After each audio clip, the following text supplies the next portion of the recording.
Selamat malam para pendengar setia di seluruh Indonesia di Dongeng Aki Rukman. Selamat mendengarkan dan tetap merdeka. Assalamualaikum warahmatullahi wabarakatuh. Bismillahirrahmanirrahim. Alhamdulillahirabbil alamin. Wassalatu wassalamu ala asrofil anbiya'i wal mursalin Sayyidina Muhammadin wa ala alihi wa sahbihi ajma'in, amma ba'du. Bapak Ibu dan kawan-kawan sekalian, tambah kesel ya daripada di rumah saja. Aki jalan-jalan pakai motor, mampir di salah satu kecamatan, kantor camat lah begitu. Kalau sekarang nyebut kecamatan mah kan seluruhnya, ini mah ke kantor camat yang dikersakan atau ditakdirkan camatnya itu adalah mantan NIP 38. Begitu Aki lewat, beliau sedang ada di luar. Wah, langsung menyapa ke Aki, kemudian Aki diajak ke dalam. Di situ ada juga beberapa orang kepala desa yang sedang ke kantor camat banyak keperluan. Lalu di ruangan camatnya ngobrol. Sayang Aki tidak bawa HP, tidak bawa kamera, namanya jalan-jalan dekat inilah. Nah, di situ Aki ngobrol, kepala desa 2 orang, Pak Camat NIP 38 dulunya, dan Aki. Ada pertanyaan yang pertama adalah, Ki, apa bedanya setelah menjadi Kementerian Kependudukan dengan dulu BKKBN? Itu satu pertanyaan yang menggelitik, karena dia juga mantan BKKBN. Kemudian pertanyaan yang kedua dari kepala desa, ini pertanyaannya, Ki, apa bedanya katanya kantor Disduk Capil terus kantor Dinas Kependudukan dan KB, apalagi dengan kantor statistik? Liur cenah. Liur kan puyeng. Nah, Aki di situ nyanyahoanan. Tahu nyanyahoanan? Nyanyahoanan itu adalah sok tahu, atau dalam bahasa Sunda buhun itu disebut kokolot begong. Pokoknya yang penting gengsi aja gitu Aki. Mudah-mudahan ini benar jawaban Aki. Yang pertama Aki bilang bahwa kependudukan itu bukan tugas dari salah satu departemen atau kementerian. Karena kependudukan yang bermakna di undang-undang itu, ulangi sama Aki, kependudukan adalah hal ihwal yang mengenai kuantitas, kualitas, penyebaran, persebaran, dan ipoleksos budhan kamnas tentang penduduk itu. Kalau si camat itu rada paham karena dia juga dulu begitu. Cuman yang kepala desa baru bahwa itu pengertian kependudukan. Mungkin sekarang ini kita kurang sosialisasi. Kependudukan itu. Jadi kependudukan itu macet, itu kependudukan miskin itu kependudukan. Jadi kependudukan itu total, bukan hanya tugas Kementerian Kependudukan, kata Aki begitu Terus apa bedanya dengan Disduk Capil? Kalau Disduk Capil itu adalah administrasi kependudukan. Administrasi kependudukan, misalnya akte lahir, KTP, itu mutasi, misalnya pindah dari satu tempat ke tempat lain, itu dicatat semuanya di dalam di Dinas Kependudukan dan Catatan Sipil. Bahkan di situ ada pencatatan pernikahan bagi non-muslim, kan biasanya itu dikawinkannya itu di kantor pendudukan dan catatan sipil. Kalau kita kan di kantor Departemen Agama dicatatnya kalau Islam gitu. Itu Aki bilang.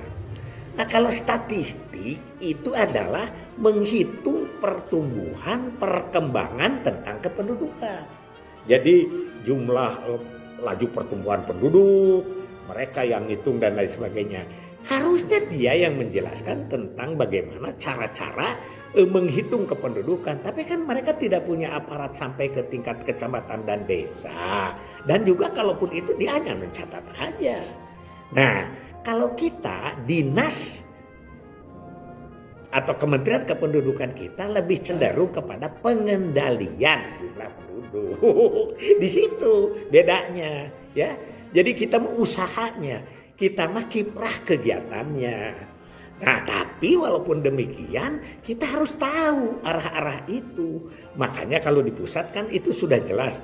Turun yang pertama turunannya kan TFR aja, total fertility rate, yang katanya sekarang sudah kita capai, yaitu angka 2. Rata-rata punya anak lah gitu kasarannya mah, ya. Kalau diilmiahkan kan jadi tingkat kesuburan dengan jumlah dan lain sebagainya begitu. Nah, itu sebetulnya yang menjadi tugas kita. Makanya dulu rame. Begitu Undang-Undang Nomor 52 tahun 2009 dikeluncurkan, dan di situ ada pasal untuk membentuk BKKBD, ya, Badan Kependudukan KB Daerah, BKKBD itu rame. Ada bupati yang kata Aki itu sambil bercanda apa benar, sampai kalau BKKBD harus dibentuk di sini namanya kependudukan, ya langkahi dulu mayat saya, sampai begitu.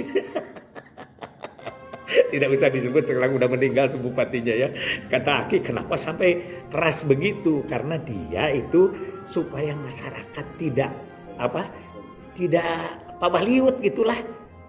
Wong kita menjelaskannya juga susah. Nah, itu yang disebut dengan kita. Akhirnya ya kita itu, makanya di lapangan itu sekarang kan dirubah tuh namanya jadi DPPKB, Dinas Pengendalian Penduduk dan KB, begitu DPP kan, Dinas Pengendalian Penduduk dan KB, karena itu kisruh, itu masukan dari bawah, ya. Nah, sekarang apa ukuran-ukuran yang harus dicapai dari DPPKB ini? Katanya begitu si Aki itu. Karena saya dulu tidak begini kata si camat itu. Ya iyalah, beda. Nah, tetap di atas itu. Sekarang ini masih kita hanya mungkin sosialisasinya yang kurang. Kan dulu itu kalau mau ada yang disebut dengan skenario 1, skenario 2. Skenario 1 itu misalnya penduduk itu kalau tanpa KB maka dia akan menjadi, waktu itu kan 276 juta tuh. Tahun berapa ya? Ke tahun 2010 waktu mau sensus 2010 kalau nggak salah. Nah, kalau dengan KB maka dia akan 243. Jadi 10 tahun itu lebih hampir 30 juta penduduk itu bisa terkendali. Sehingga keluar angka apa Ki? Keluar angka bahwa kita selama 40 tahun itu bisa mengendalikan 100 juta penduduk. Jadi kalau tidak ada KB waktu itu kan akan menjadi 340 juta kalau tidak salah, pokoknya lah hitungannya mah hal seperti itu. Tapi kalau dengan KB kita menjadi 240 juta. 100 juta loh Pak selama 40 tahun. Coba kita hitung berapa sekolah yang harus dibangun, berapa puskesmas yang harus dibangun, berapa guru yang harus diangkat apabila tidak terkendali dengan KB. Makanya Aki suka bilang ini harus disosialisasikan dengan catur citra. Citra yang keempat itu adalah citra keberhasilan KB. Ibu mah bisa nyakolakeun anak dan anak nangan 2 lantaran ibu teh nyaeta urang Karawang. Abdi mah urang Karawang, cek batur mah gudang pare. Abdi mah anakna carang diatur ku alat KB. Nah, yang ini sekarang sudah tidak terdengar lagi. Nanti besok Aki akan ceritakan. Dari situ lama kelamaan keluarlah bonus demografi. Itu salah satu. Tapi sekarang kan tidak diakui itu karena kita kurang sosialisasi. Harus agak kenceng ini. Jadi sekali lagi bahwa kependudukan itu bukan untuk kewajiban satu departemen atau kementerian. Di pusat ini Aki tidak tahu sekarang struktur yang baru, tapi baru-baru ini kan sebelum masih jadi kementerian itu di situ ada deputi kependudukan. Deputi kependudukan itu di bawahnya ada 3 direktorat, 3 direktur kalau tidak salah. Yang pertama Direktorat Perencanaan Penduduk, ya disebutnya Renduk kalau tidak salah. Yang kedua, Direktorat Pendidikan Kependudukan. Yang itu waktu Aki aktif di sana, waktu Pak Taufik direkturnya.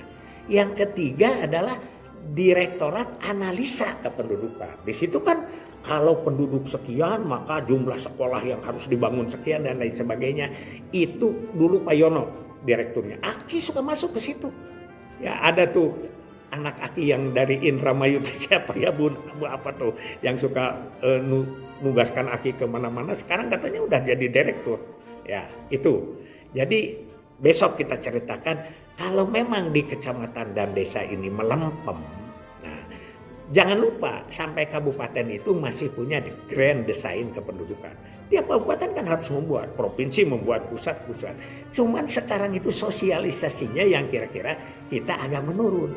Mudah-mudahan kita sekarang tingkatkan kembali karena pertanyaan-pertanyaan seperti ini jarang terjadi dan hampir tidak terjadi. Kita tidak merasa termotivasi untuk berbicara seperti itu.